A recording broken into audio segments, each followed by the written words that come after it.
Tengan muy buen día. Yo soy Mónica Marielos Lara Valencia y les voy a hablar sobre la teoría andalucista. El andaluz, esta es la base de los rasgos característicos americanos, donde se observó por Max L. Wagner similitudes entre las tierras bajas de América y la variante lingüística andaluza. Dijo Pedro Enrique Sureña que el andalucismo del español americano constituyó, mejor decir, como uno de los capítulos más controvertidos y bibliográficamente más influyentes. Esta teoría también fue llamada teoría climatológica. ¿Por qué fue llamada teoría climatológica? Se dice que los colonos españoles tendían a asentarse en territorios de clima similar al de su origen. Así se justificó la abundante aparición de estos rasgos andaluces en las francas costeras americanas. Puesto que hubo una asimilación en el clima de donde ellos procedían, surgieron diferencias de población, contactos con diversas lenguas lingüísticas, diferentes grados de cultura, un mayor o un menor aislamiento por parte de estos pobladores, y así se fueron produciendo y fomentando diferencias en la fonética y en la morfología. Esta teoría sufrió posteriores matizaciones por parte de otros autores como Ramón Penélope Vidal, a quien le fue conveniente hablar sobre tierras marítimas o de flota y tierras del interior. ¿Y a qué viene a hablar de esto? Las tierras marítimas o de flota son aquellas en el contacto habitual con los barcos que llegaban de España. Estas flotas estaban pensadas, organizadas y bien equipadas en Andalucía y salían del puerto de Sevilla cargadas de mercancía y de futuros pobladores. En los primeros años del descubrimiento, los pasajeros eran andaluces o españoles de otra procedencia, pero que tenían que pasar un buen tiempo considerable en Sevilla esperando mientras preparaban su pasaje para regresar a estas costas. Según algunos datos de la inmigración, estudiados y proporcionados por Peter Paul Gowman. ¿Quién fue Peter Paul Gowman?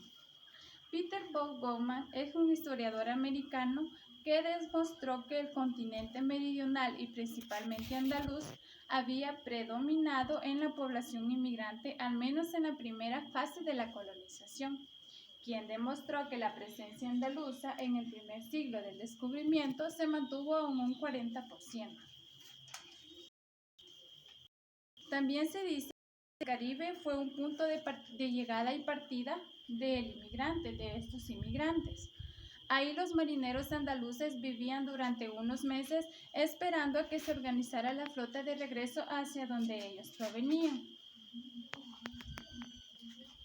El área caribeña recibió, por lo tanto, estas características andaluzas de los primeros momentos, y así fue como se fue difundiendo en todo su continente estas características que traían estos andaluces.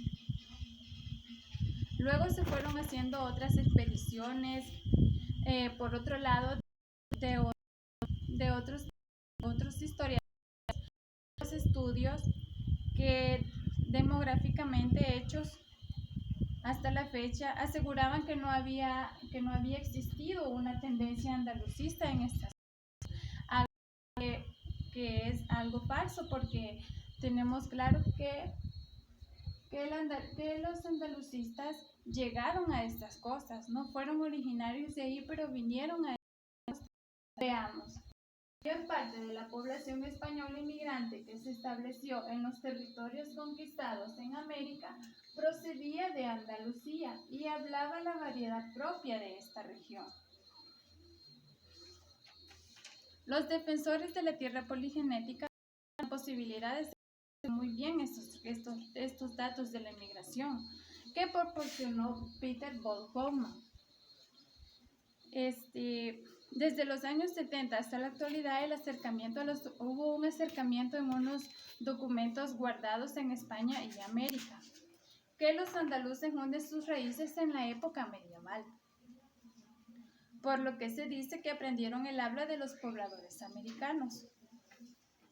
Incluso el cronista Bernard Díaz del Castillo, de procedencia castellana, se dice que adquiere estos rasgos porque llevó un tiempo en estas tierras americanas cuando los andaluces estaban viniendo a estas tierras. Por lo tanto, fueron adquiriendo estas diferentes formas léxicas que ellos tenían y también los andaluces fueron aprendiendo formas del habla de los americanos. Una de las características principales del andaluz es una pronunciación bastante diferente a la castellana y un repertorio de palabras autóctonas que, sumadas a las castellanas, determinaron una relativa belleza léxica. Por lo tanto, el español americano procede históricamente del dialecto andaluz. Esto ha sido todo, espero que hayan entendido y mis compañeros les seguirán hablando acerca del origen español.